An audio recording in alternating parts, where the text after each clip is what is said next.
truly sets us free. With the light that leads the blind to see. Voice of the word, voice for the good, voice of the hope, voice of the voice of the word, TV. VWTV, ang telebisyon nga may misyon. Voice of the world, TV.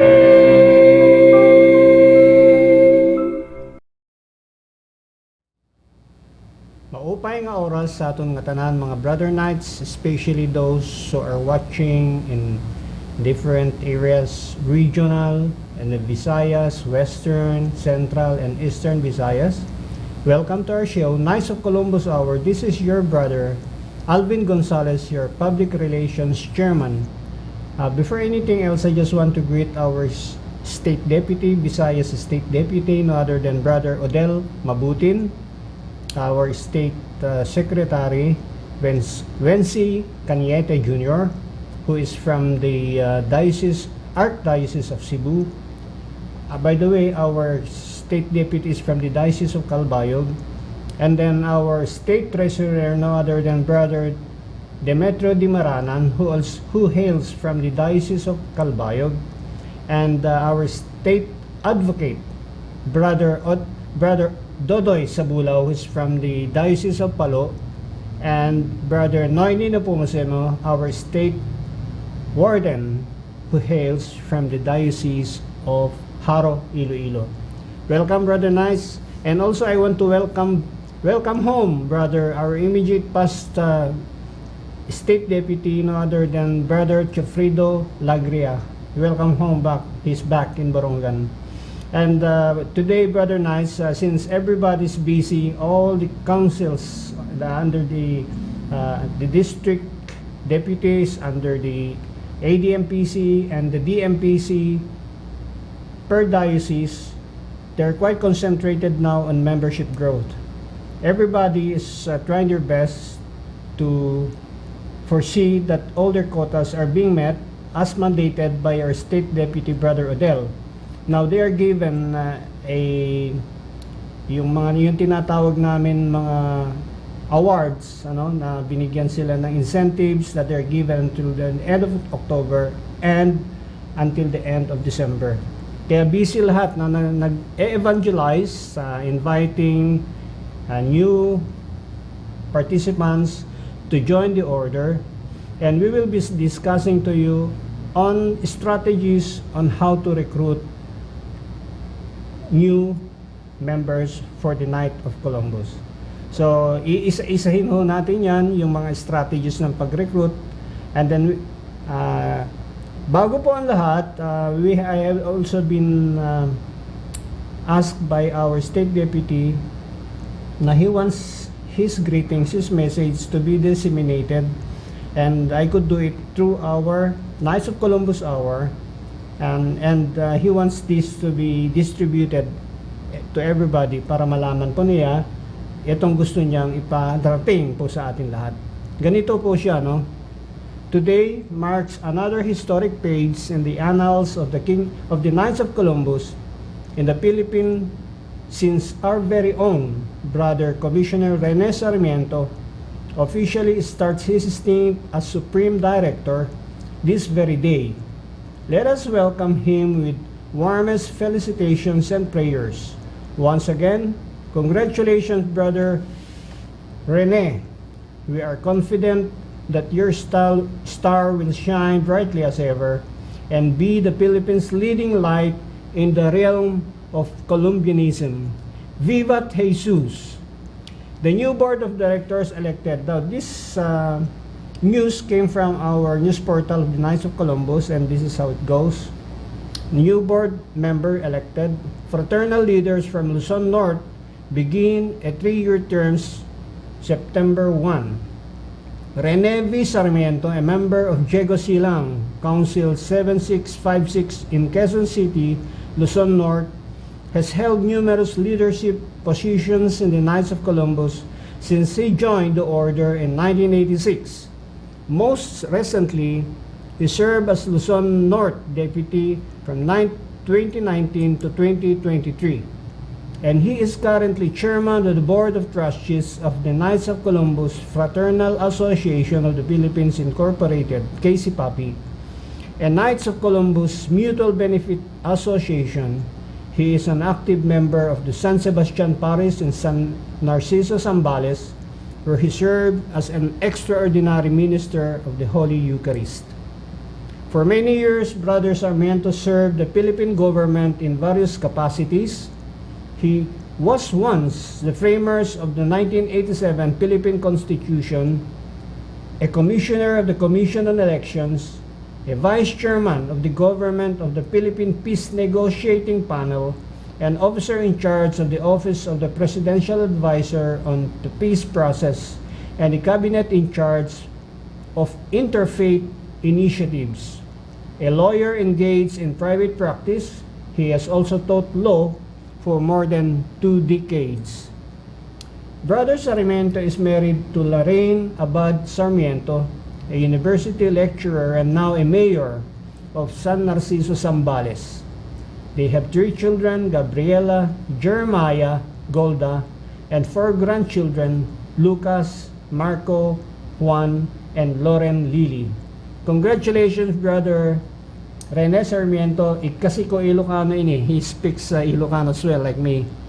And then, congratulations. You have given a new responsibility as a Director Supreme.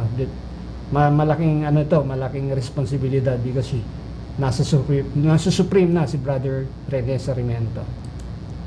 As I have said earlier, we will be discussing about membership recruitment. We will focus on the strategies on how to recruit. We will give you some tips and some advice on how to recruit. And we have so many strategies na pwede kong i-share sa inyo kung paano gagawin nyo whenever we recruit or evangelize a participant, or we evangelize a newcomer to join the Knights of Columbus. Ganito po siya, we have to expand our plans.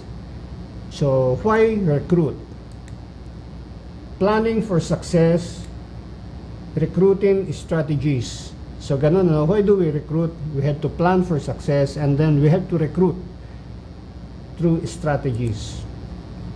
And also the best practices in recruitment. Ngayon kasi sa panahon ngayon, we seldom use the word recruitment. The term that we usually utilize nowadays is we evangelize, to save souls. Ganun pa ang gusto ng Supreme Knight, na we have to evangelize in order for us to save souls. So, why recruit? A growing and vibrant council in every parish. What is the Knights of Columbus vision for our church and our communities? First, better parishes, better men and husbands and fathers, and stronger families. So, yun ang vision ng Knights of Columbus para sa ating simbahan and also para sa ating komunidad. Para magkamay maupay nga parishes, maupay nga mga kalalakinan, mga asawa, mga tatay, at mga tagsa-tagsa nga pamilya, to make them stronger and more bonded family together. So ganito po yun, What motivates a member to invite a man to join of the Knights of Columbus? So sa ating sarili, kailangan meron ho tayong push, kumbaga, na kung bakit tayo nag-i-invite ng mga 18 years old and above to join the Knights of Columbus. Unang-una, engage them in activities, share to them the interests and values of the Knights of Columbus, and enthusiasm for our mission. So, simple as that, i-engage natin sila sa activities, which so many, marami po tayong activities and programs in the Knights of Columbus. We have so many interests and values, especially pertaining to the family and in faith and in enthusiasm for our mission. So let's plan for the success and recruitment in membership growth. Iplaplano natin. Una, let us consider the various groups that you need to address this year, Columbian year 2023-2024, and consider them your audience when planning your calendar. So ngayon pa lang, as early as this month, last month, umpisa na yan na magplano kung kailan tayo magkakaroon ng kagaya nito, evangelization process. Meron po yung process. Ang unang-una natin ginagawa dyan is when we elect our officers in every council, ang unang-unang ginagawa ng Grand Night is to appoint admission, chairman, and members, especially those that pertains to the recruitment process. Yun po ang unang-unang ginagawa nila. Kasi ang concentration the first month up to December is membership growth. So what do we consider in various groups that we need to address? Ang unang-una natin, pwede natin ma-entice, pwede natin invite na yung young adults, 18 years, kaya na sinabi ko, 18 years above, yung mga tatay, fathers, and then parishioners from your parish. You could see, especially when you go to church on Sundays, makikita nyo kung sino yung palasimba, no? Kung sino yung mga kasama, lalo niya, kasama yung asawa niya, mag-asawa, nagsisimba. Ano na yan? You could invite them. Yung Generation Xers, Baby Boomers, Millennials, college students, sons, leaders, and former members. Siya nga pala, ang Generation X refers to the generation between the mid-1960s and the early 1980s. And General Xers which fall between the Baby Boomers and the Millennials. Number around 65 million members in the group. Ito pong term na ito nag-umpisa sa Amerika, sa United States. So this group is approaching on their working career. Baby boomers were born between 1996 and 1964, currently between 57 to 75 years old. So I belong to this baby boomers, to this in between these years. General Y or millennials were born between 1981 and 1996. So build a year-round multi-channel plan for recruitment by diverse events and activities. Recruitment drives, major push, and fall and spring. Ito po, we could plan it in the Philippines, kasi itong fall and spring sa United States lang yan. Sa atin po, we could start from the start of the Columbian year, as July, August, ayan na yan. Puro trabaho na yung mga district deputies. And then, pinupush yung mga Grand Nights to recruit, to have a membership growth in every council under their district. So, ikalawa, meetings and events, building blocks of membership engagement, statewide and regional events, KFC run or sponsored. Itong regional events usually, it is being organized within the Eastern Visayas, especially dito sa atin po, Eastern Visayas, most common po sa Tacloban yan. They will be in our regional pinaka-regional natin leader dito is no other than our state advocate, Brother Dodoy Sabulaw. Later on, he will call a meeting among the DMPCs and the assistant DMPCs. So, kaapat, meron din tayong online membership, marketing engagement, and follow-up. So, you could, once that you had, meron kayong mga prospective sa candidates, you could follow up through online and then engage through them through the social media, our page in the Facebook page, meron din tayo dyan, mga Knights of Columbus members, and then you could follow up through there. And then, susunod po, men's and family Catholic conferences. Usually, our parishes conducts a family, or the diocese conducts family Catholic conferences. Yan po ang mga diverse events na pwede natin pagsalihan, and then you could get new recruits from all these occasions, from all these events. So, Paris recruitment. Unang-una po, no, kaya sinabi natin earlier, meron tayong Paris recruitment.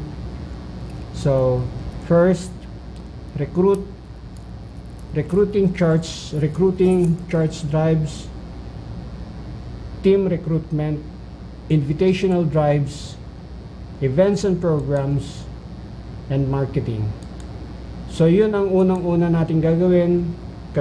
One of the programs is the council program, state events, regional conferences, kagaya ng sinabi natin earlier, community engagement, online membership, and membership engagement. So this is a type of recruitment that we're going to perform. We call it one-on-one recruitment. Every member should have a planned talk track on why someone should join the Knights. Listen to a man's interest and experience. Number 1. So papakinggan natin, we allow them to talk, pakinggan natin kung ano yung interest niya, and then kung ano yung mga experiences niya, especially when it comes about the church.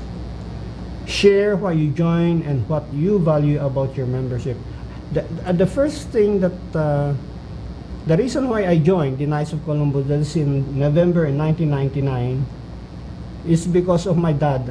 My father, I knew my father was a member of the Knights of Columbus when he perished in 1997. Nalaman ko lang na member pala siya ng Knights of Columbus dahil dun sa niche niya, sa cemetery, meron in every member of the Knights of Columbus, nag-i-install sila ng logo of the Knights of Columbus right there on his niche. Kaya ko nalaman na member pala yung dad ko. So, when I knew that my dad is a member of Knights of Columbus, nag-join na rin ako. Yun ang nag-motivate sa akin to join the Order of the Knights of Columbus. And then number 3, promote council programs and activities for parish, family, and community. Marami po yan, mga programs and activities. We call it the Faith in Action activities, where it concerns about our faith, our family, our community, and life. Now, about the parish, reminders sa mga Grand Knights that whenever you organize an event or you organize these plans of recruitment, always ask permission to your parish priest. For in fact, in every council, your parish priest is always the council chaplain. So always get him involved whatever activities you want to perform. Let him know kung ano mga plano niyo, or ask his wishes kung meron siyang gustong i-include dun sa activities na gusto niya mangyari. Hingin nyo yung opinion niya, hingin nyo yung comments or reactions siya, kung ano yung gusto niyang idagdag dun sa mga plano niyong gawin sa council. Okay? So, Father McGivney's vision is joining the Knights of Columbus. Council can change a man's life. Yun ang vision niya. Deepen and enrich the faith, strengthen his family, and build better lives for those who desperately needs help. Ang ganda, importante yon. So, yun ang vision ni Blessed Father Michael McGivney. Change a man's life, deepen and enrich his faith, strengthen his family, build better lives for those who desperately needs help. Kailangan ng tulong, doon tayo pwedeng pumasok. So that was his plan. Do you know, potential members are everywhere? Totoo yan, kahit saan, na lahat ng potential members are everywhere. Have you considered family members, relatives, friends, neighbors, colleagues at work, service providers, advisors, fellow parishioners, members of other parishes? Pwede natin i-recruit po sila. Meron tayong recruiting technique na close and open parenthesis, ang sinasabi ay SMART. S-M-A-R-T. SMART. SMART. S, smile and maintain Maintain eye contact and be friendly. M, my story. Why did you join? How has it helped you? So, unang-una, yung story mo, why you joined the Knights of Columbus, ikwento mo sa kanya kung bakit, anong improvement, anong naging karanasan mo, anong experience mo na naging nung when you joined the Knights of Columbus. So, ako medyo malalim na po. Ask question about his and his family's life. So, whenever you recruit, ask about his family, about his status, about yung children, kung kumusta na yung pagsasama nila mag-asawa. Well, not all families are okay, hindi not all husband and wife are getting along together. Alam mo naman, lahat na yan may konting problema, pero you could ask kung ano yung problema if he is free na ikwento sa inyo, and then isigurado mo sa kanya na through the Knights of Columbus that we can help him. So that is A. So SMART, SMAR.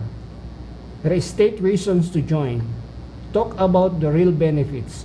Ang sinasabi niyang real benefits nito is how we could make them a good father, how they can be a member of a international organization that could change his life 190 degrees, and then talk about yung protection, itong benefits. Meron tayong insurance arm ng Casey Papi, wherein also to protect the family and the children as well.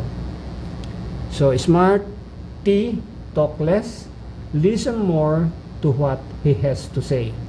So medyo bawas-bawasan natin pananalita, gawin natin na siya lagi ang magsasalita, and we need to listen to him.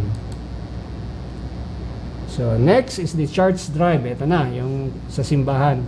So before anything else, before you do a church drive, magpaalam muna kayo sa parish priest itong plano nyo. You let him know. Kasi you know why? Siya pa makakatulong sa inyo mag-recruit. Yung chaplain nyo, council chaplain. Meron na kayo kwento sa inyo, when Father Neil Tenefrancia was assigned in my council, he was our council chaplain in the Our Lady of Miraculous Medal in Sabang South, and one of his responsibility to hear mass is in Ando Island. You know what he did? Siya ang nag-recruit ng mga brother knights doon sa Ando Island. He was the one who initiated to open a new council in Ando Island, at siya po ang nag-recruit po sa lahat ng mga brother knights doon, kaya nagkaroon po ng council sa Ando Island. Ganun po katindi si Father Neil Tenefrancia. Thank you po, Brother Neil, for that efforts that you had made for the Knights of Columbus.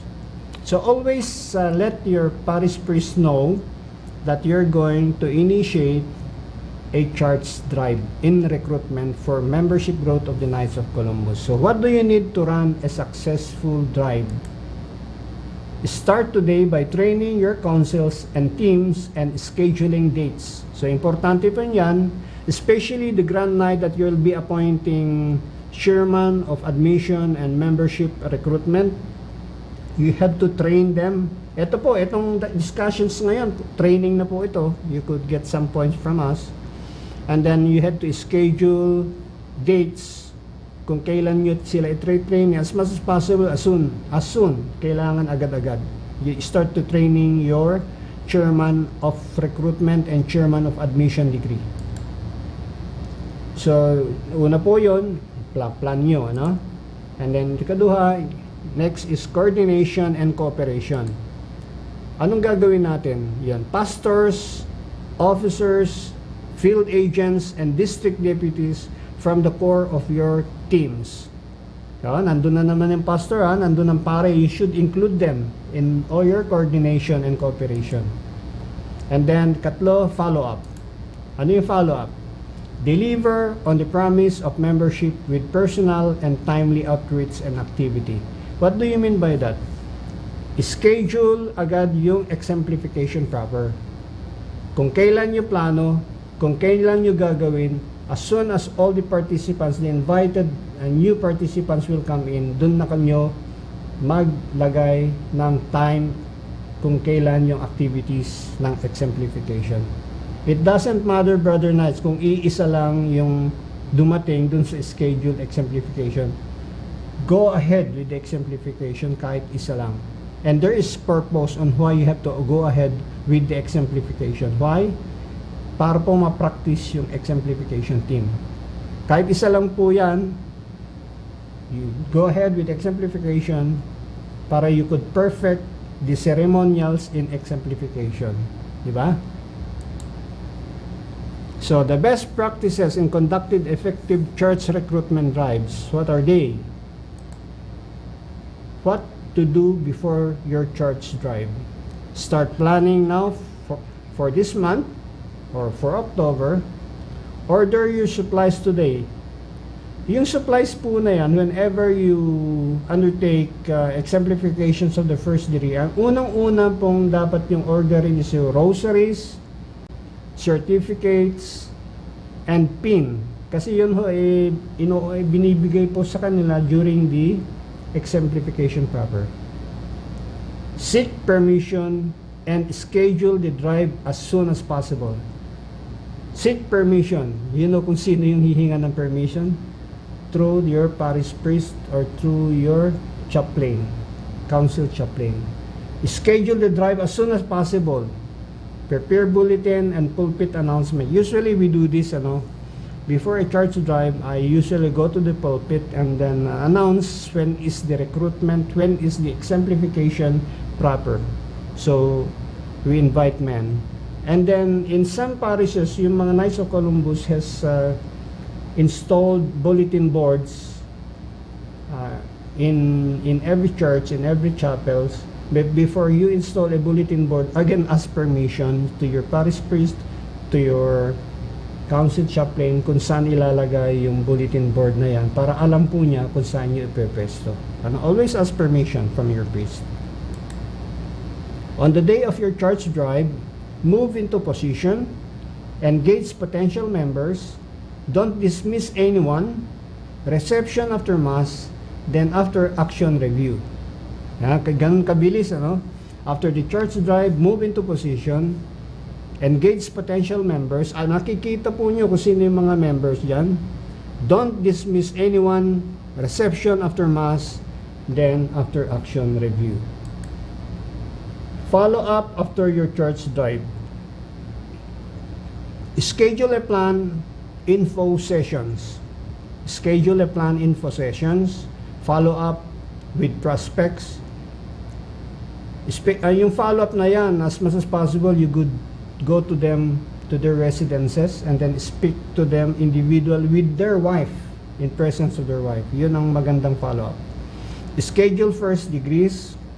That means you have to schedule a first degree exemplification or admission degree exemplification, hold information session, welcome families, emphasize council programming, and show a video of the Knights of Columbus. Marami po tayong pwedeng i-upload na video from our website. Marami po doon, mga about the Knights of Columbus. Especially if we have to show them about the life of our Blessed Michael McGivney, founder of the Knights of Columbus. Maganda po yun na pwedeng ipakita sa kanila. Recruiting to programs. So, in recruiting to programs, meron tayong mga activities na pwedeng introduce sa kanila. It is called the Faith in Action. Pero itong Faith in Action, mahaba po mahaba po ito. So, it consists about the faith, it consists about community, family, and life. Etong mga activities na to, it is once you have performed in every activity, meron po tinatawag na Columbian Award that will also benefit the whole council whenever you had performed these activities of faith, community, family, and life. Apat po yan na activities bawat program. Na-discuss po namin yan, pero we'll be discussing that again soon,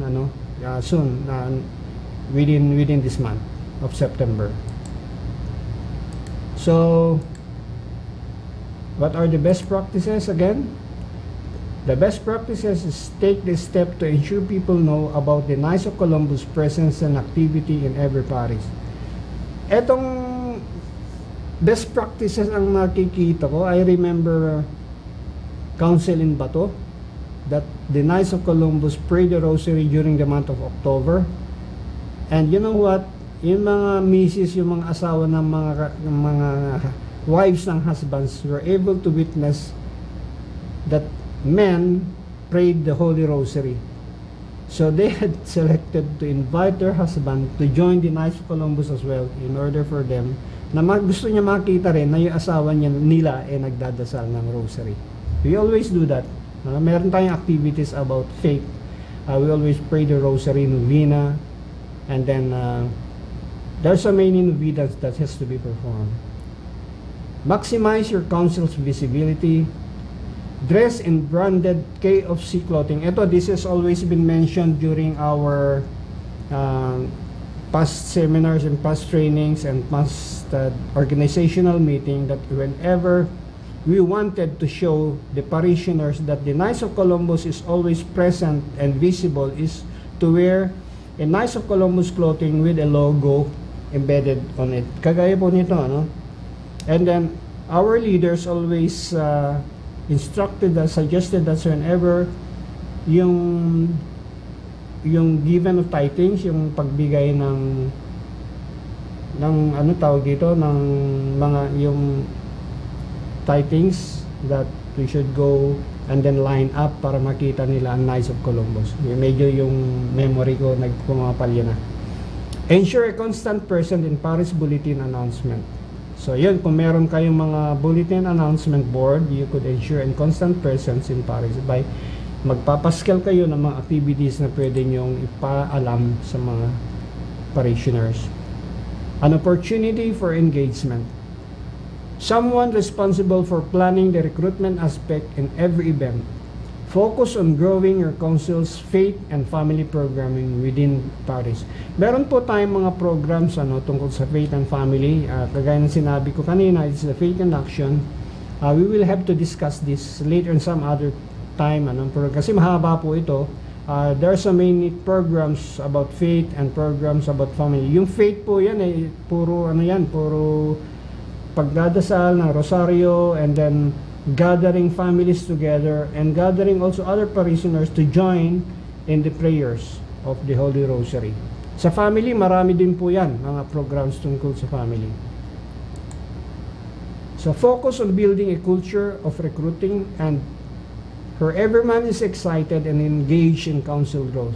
So everybody in the Knights of Columbus has a duty to recruit or to evangelize. Kasi ang kagaya ng sinabi ni State Deputy Odell Mabutin, that every member of the Knights of Columbus must at least invite one brother knight to the order.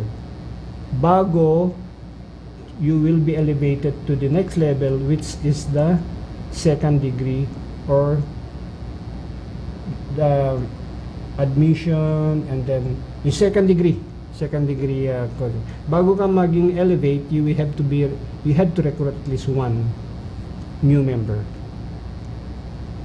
So recruit pastors as well. Ayan, very important.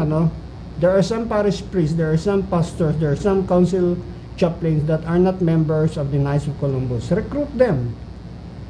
Ano lang naman yan, all they have to do is just fill up the form 100, and during the exemplifications, they will be there present and then observe and then watch the ceremonials. Ganun lang po sila.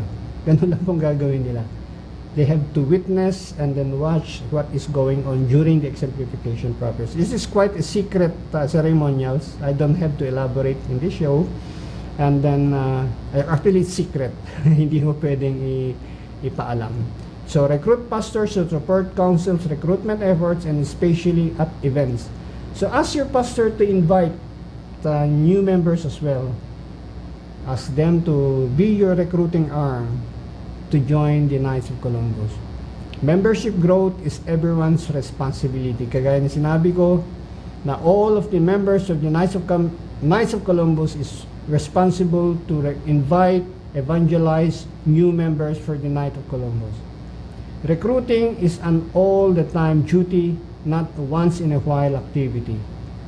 Recruit to degrees. Plan a regular schedule and communicate it effectively to your members. So, iplano nyo, call for action, plan, prepare, and then execute. Plan, put into place a variety of growth opportunities and strategies starting with an engaged membership team. Yun na yun, ano, kagaya ng sinabi ko earlier that the Grand Knight must appoint the chairman of the membership team and its members for admission and then recruitment purposes. Put in place a variety of growth opportunities and strategies starting with the engaged membership team. That is plan number 1. Then, prepare. Train your leadership and your teams. Vigorously promote new KFC initiative and activities. So, importante po yan. You should train them para alam po nila ang kanilang gagawin once that you have started the recruitment process. And then, execute. Lead by example with monthly status and planning reviews. So, Grand Knight, you should always lead by example. Since you are the leader of the council, the best leader is a good follower. Always announce, make a monthly status about your plans and your reviews so that all the members of your council will know what is going on in your council. So, mga brother knights, for now, we have to pause for a while and then we will continue on our recruitment strategies when we come back. Wag po kayong aalis, we will just take a break for quite a while. Thank you so much. We will be back. Ito ang abortion, dako nga kasalanan. Pagpatay ito hintaw. May ada mga tao nga nagubuhat hini tungod hin pagkaawod o kundi man tungod hin kakablasan. Kundi iton kaarawdan o kakablasan, guti la nga bahin, kundi katandi hin pagpatay hin tao. Waray bisan ano nga rason nga makakapagaan han pagpatay hin tao. Labi na kung ini nga tao usap pala nga baby nga ada hiton sulod hiton tiyan han iya nanay. Tinatawagan ko ang mga kag-anak, katigurangan ug mga health workers. Sagluni ug tudui iton iyo mga anak nga diri magbuhat hin abortion.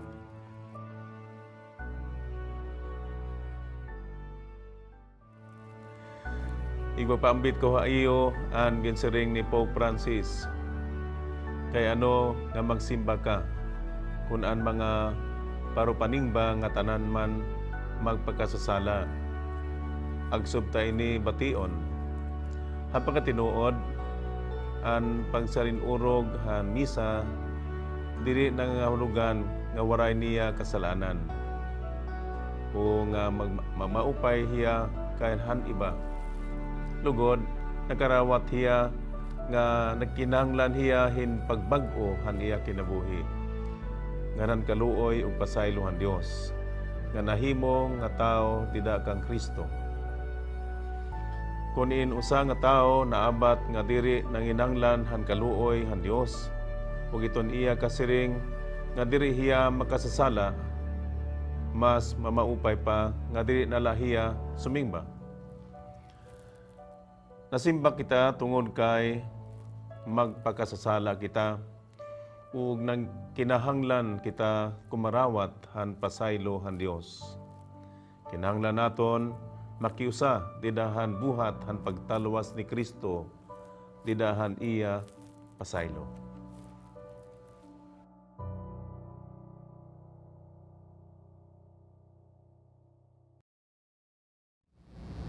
Hello, welcome. Welcome back, Brother Nice. Thank you for waiting. Thank you. Salamat po sa inyo lahat for watching. And then ito po, before we continue our recruitment strategies, we are going to show you some video apps that has been undertaken during this month. It is activities that were performed throughout the Visayas, and we will show you all the activities that happened. Marami po yan na pinanggalingan, so we compiled all their activities together and then show it to you. So as for the recruitment strategies, we continue. Now, how to recruit former members. Now, this is about former members. Former knights are men who are familiar with the ideals of Columbianism. They left the order at one time but represent a pool of prospects councils should not overlook in striving for membership growth. Appoint a special welcome back brother or Operation Remember committee, a remember committee especially to recruit former members, past Grand Knights, familiar with circumstances of earlier departures and are especially suited. Obtain a list of former members, those who took withdrawals, suspensions, and inactive insurance members, those who took withdrawals, suspensions, but maintained the Knights of Columbus insurance policies, and the Department of Fraternal Services. Check with your financial secretary for additional names and most recent addresses. Review the list to determine former members known to be residing in the area and is still eligible for membership. Prepare information for the presentation of former members, highlighting changes, new programs, activities, benefits, and council achievements. So, ganun we have to entice them to come back. Contact its former members by phone to arrange a personal visit or invite them to a reception of former members. If conducting a personal visits, follow the procedure outlined in the using the 2-on-1 team concept. Meron tayong strategy rin na 2-on-1 team concept. We could explain that later on. If kung may time pa tayo, kundi mga next Sunday na lang ulit. Page for recruitment teams, tailoring presentation to highlight new changes, benefits, etc. If planning a welcome back or former members reception, use the open house procedure. Be sure to invite your council chaplain and insurance agent to speak at the event. Refer to the Grand Knights Handbook Membership Procedure section for proper procedure for recruiting former members. Ask every member visited or those at reception to sign membership document Form 100 to renew membership. Note, reactivating inactive insurance member qualifies to the council for both membership and insurance additions towards Father McGivney and Founders Awards quotas. Note, reinstatements, readmissions, or reapplications qualify the council for membership additions for the Father McGivney Award. Oh, that's good. Maganda po yun. So kahit na dati sila member at naging member uli sila, yung mga tumiwalag, yung mga hindi naging active, yung hindi na nag-attend. So once that you were able to bring them back to the Knights of Columbus, they are qualified to be counted for the Father McGivney's Award. Very klaro yan, very clear. So recruitment strategies. Now we have the so-called 24-hour night. This is a different type of strategy, a 24-hour night. Yun po ang title nito. Today's young man faces many commitments, from his duty to his family, to his obligation to his workplace. There are constant calls on his time.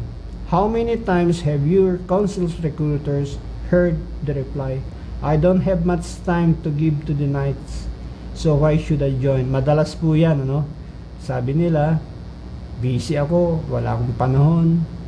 It is a common concern among many prospects that they just don't have the time to be part of the Knights of Columbus. Madalas po yan, na sinasabi whenever you try to recruit, wala akong oras, wala akong panahon, busy ako. Imagine if you were able to tell a man that he could just give 24 hours a year to the Knights of Columbus. Yun ang sinasabi ko rin. Isang oras lang po, sir, sa isang buwan ang hinihingi namin sa iyo. Hindi ho isang oras kada buwan. so he could make a positive difference in his community and church. Below is an illustration on just how little time it takes to be an active member of the Knights of Columbus. Even with this minimal commitment, he can be an important part of a council and reap the benefits of what membership in the Knights of Columbus has to offer him and his family. When talking to a prospect about joining our order, try to breaking down the time commitment in this way. This is how to break down the commitment. 12 hours a year regarding the weekly parish bulletin, the state and local council newsletters, Columbia Magazine, and surfing the State Council and Supreme Council website. Ito, I usually do this. I serve our Supreme website. Marami po kasi dyan mga announcement and videos that we have to watch. 2 hours a year volunteering at the Council's annual drive for people with intellectual disabilities. These are activities regarding PWDs. 2 hours a year attending with his family to Council corporate communications or prayer service at the parish. 2 hours a year on a council-sponsored church, community, council family, or youth projects for his choosing. See? You were able to break down yung mga activities, 2 oras lang yan that you have to explain to them. So, sa ganyan, yung pagiging busy niya, hindi siguro pwede siyang ma-entice sa ganitong klaseng na oras na ibibigay mo sa kanya. 2 hours a year attending one council meeting, 2 hours a year attending council meeting, and then a well-interesting meeting, he might come back for a second. 4 hours a year enjoying again for his entire family, and the council social functions such as dinner, dance, picnic, fellowship. We usually do that, family gatherings, fellowship for the council levels. When you present the time committed in joining the Knights of Columbus to a man in this way, it doesn't seem very intimidating at all. Di ba? So, once a man becomes a member and sees how rewarding being a part of the Knights of Columbus is, he'll want to dedicate more of his time to the order. If your council doesn't conduct some of these types of program mentioned above, consider implementing them or similar ones. If your council doesn't have a newsletter, consider starting one. Importante po yung newsletter, Madali po yan yung newsletters na yan. You could use your minutes in every meeting, di ba? Meron kayong mga report gawa ng recorder.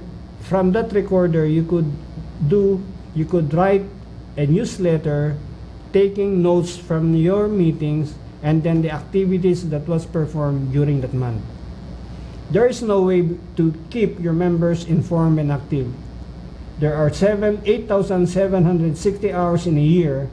By giving the Knights of Columbus 24 of those hours, less than 3%, a man can be a better Catholic, a better father, a better husband, a better person. Think of the difference the Knights of Columbus can make in our communities if this man join us. We only have to let each qualified prospect know that he has the time to join and make a difference in his community, in his church, and in his family in just 24 hours. Okay, Brother Knights, I think our time is up. First, I want, let us, after this show, meron kami ipapalabas na video apps about the activities that's been going on around the different councils, and then I just want to say that we just have to pray for one another so that love, peace, and kindness will reign in our hearts. Let us pray for our Bishop Crispin Barquez, our Monsignor Pepe Quitorio, our State Deputy Odel Mabutin, and our immediate State Deputy Chofrido Lagria, so that God will always guide them, and all the state officers and fraternal leaders of the Knights of Columbus. Through the intercession of Blessed Michael McGivney, please pray for us. This is your brother Alvin Gonzalez, your State Public Relations chair, saying Viva Jesus. See you next Sunday. Bye.